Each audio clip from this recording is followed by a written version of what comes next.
तर मंडळी आज एका नवीन व्लॉगमध्ये आज आमच्याकडे ना कोकणात आरंभ म्हणून ना एक्झिबिशन होता फॅशन डिझायनिंगचा। मग आम्ही गेलो तर काय पोराने एक एक मस्त केल्याने ह्यो तर रूम तर बघण्यासारखंच होतो लहान मुलांसाठी।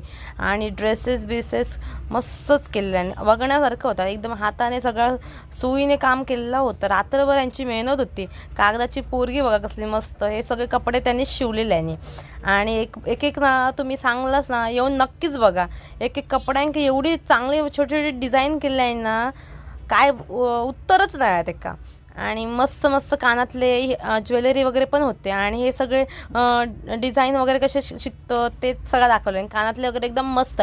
आणि ही बाई पण त्यांनी हाताने कपड्याने टाकाऊपासून टिकाऊ केल्याने हे बघा मस्त मस्त ड्रेस कलरचे केले आहे। आता भेटूया नवीन दुसऱ्या व्लॉगमध्ये आरंभ 2 मध्ये। आणि ह्या बघा किती मस्त एक एक एक डिझाईन जर तुमका हवे असतील ना तर कस्टमाइज सुद्धा करून भेटतात होय। चला।